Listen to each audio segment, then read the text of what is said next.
Si vous avez constamment des pellicules épaisses et des démangeaisons intenses et que malgré tout vos shampoings, ça revient toujours, vous êtes peut-être en train de vivre un trouble du cuir chevelu bien plus profond, la dermatite séboréique. Et aujourd'hui, je vais vous expliquer ce que c'est vraiment, pourquoi ça touche beaucoup de femmes noires sans qu'elles le sachent et surtout comment en sortir durablement sans mettre vos cheveux crépus en danger. La dermatite séboréique, c'est une inflammation chronique du cuir chevelu. Elle se manifeste par des pellicules épaisses, jaunâtres ou blanches, une sensation de cuir chevelu gras ou qui gratte et des plaques qui reviennent toujours même après un shampoing. C'est une forme de trouble inflammatoire et chronique. Il y a une prolifération d'un champignon naturel, la Malassezia, qu'on a tous sur le cuir chevelu, mais en cas de déséquilibre, ce champignon se développe trop et entraîne de l'inflammation. Ce n'est ni une question d'hygiène, ni une allergie, c'est un déséquilibre du microbiome du cuir chevelu.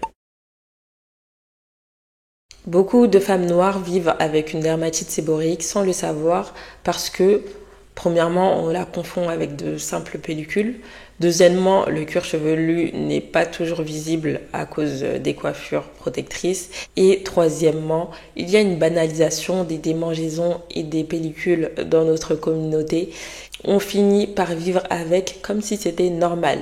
Mais non, un cuir chevelu qui gratte, ce n'est pas normal. Un cuir chevelu qui desquame, qui devient gras trop vite, qui est douloureux, est un cuir chevelu en souffrance. Voici les erreurs les plus fréquentes que je vois chez mes clientes. Premièrement, espacer les shampoings. Plus vous attendez, plus le sébum s'accumule, plus le champignon se prolifère. Deuxièmement, utiliser des huiles lourdes sur le cuir chevelu. Beaucoup utilisent des mélanges gras qui étouffent encore plus votre cuir chevelu et aussi des huiles qui vont venir irriter votre cuir chevelu et dont la levure se nourrit. Troisièmement, gratter, brosser, frictionner. Ces gestes augmentent l'inflammation, le cuir chevelu devient sensible et cicatrise mal. Chez les personnes atteintes, on observe une barrière cutanée fragilisée et un microbiome déséquilibré. Malassezia, c'est une levure naturellement présente sur la peau de 75 à 98% des adultes sains. Elle adore les zones grasses car elle se nourrit du sébum. Pendant longtemps, on l'a pointée du doigt comme la cause principale de la dermatite séboréique. Mais aujourd'hui, les chercheurs nous disent autre chose. Malassezia serait plus un facteur aggravant qu'un déclencheur. Le vrai problème, c'est la réaction excessive du système immunitaire face à cette levure. Chez les personnes atteintes de dermatite séboréique, le corps réagit de façon exagérée à la Malassezia. Ce n'est pas la levure elle-même qui est dangereuse, mais la façon dont notre corps la perçoit. Une réaction immunitaire trop forte provoque de l'inflammation, des démangeaisons, des squames et rend la barrière cutanée encore plus perméable. C'est un cercle vicieux, et ce n'est pas tout. Certaines personnes sont particulièrement sensibles aux acides gras irritants libérés par la Malassezia, comme l'acide oléique. C'est pourquoi les produits huileux peuvent empirer les choses. La barrière cutanée joue un rôle essentiel. Quand elle est intacte, elle empêche les microbes et les irritants de pénétrer. Mais chez les patients atteints de dermatite séboréique, cette barrière est souvent plus endommagée. Et le pH de la peau joue aussi un rôle. Par exemple, la Malassezia se développe mieux à un pH de 6. Et plus il y a de lipides produits dans ces conditions, plus il y a des risques d'inflammation. On comprend donc pourquoi maintenir une barrière saine et un pH équilibré est crucial. On soupçonne aussi une autre cellule du système immunitaire d'être impliquée, les mastocytes. Ce sont eux qui libèrent l'histamine, cette molécule responsable des démangeaisons. On a remarqué que les personnes atteintes de dermatite séboréique ont souvent un taux élevé d'histamine et que ces taux redescendent après traitement. Même si le rôle exact des mastocytes reste à prouver, il pourrait bien amplifier l'inflammation en réponse à la Malassezia.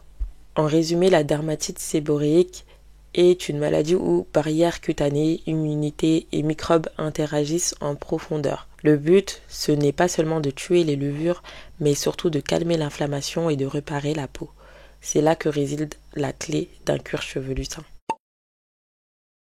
Ce qu'on oublie très souvent, c'est que la dermatite séboréique, comme beaucoup de maladies inflammatoires, est aussi liée à l'équilibre de votre système digestif. Le cuir chevelu et les intestins sont intimement connectés, notamment à travers le système immunitaire, et un déséquilibre de la flore intestinale, une inflammation digestive ou une mauvaise absorption des nutriments peuvent favoriser l'inflammation du cuir chevelu et nourrir les crises de dermatite. C'est pour ça que le shampoing antifongique, même s'il peut soulager en surface, ne règle pas le problème à la racine. Je le dis avec précaution, ces shampoings sont souvent trop agressifs pour les cheveux crépus. Alors oui, ils peuvent apaiser temporairement, mais si vous ne travaillez pas aussi sur l'intérieur, vous allez revivre des rechutes et encore et encore. Prenez en considération que votre corps essaie peut-être de vous dire quelque chose. Et c'est en comprenant ce qui se passe à l'intérieur de vous que vous allez pouvoir vous en sortir durablement. Voici 4 étapes clés que j'applique dans mes accompagnements pour sortir durablement d'une dermatite séborréique. Premièrement, assainir en douceur. On utilise des shampoings antifongiques ciblés, mais jamais agressifs, avec l'intégration de certains actifs qui vont venir apaiser le problème à la surface et espacer les produits trop gras. Le cuir chevelu n'en a pas besoin en cas de dermatite. Deuxième étape, on apaise l'inflammation avec des soins qui vont venir apaiser le cuir chevelu et des massages doux du cuir chevelu sans agresser la peau. Troisième étape, on rééquilibre le microbiome.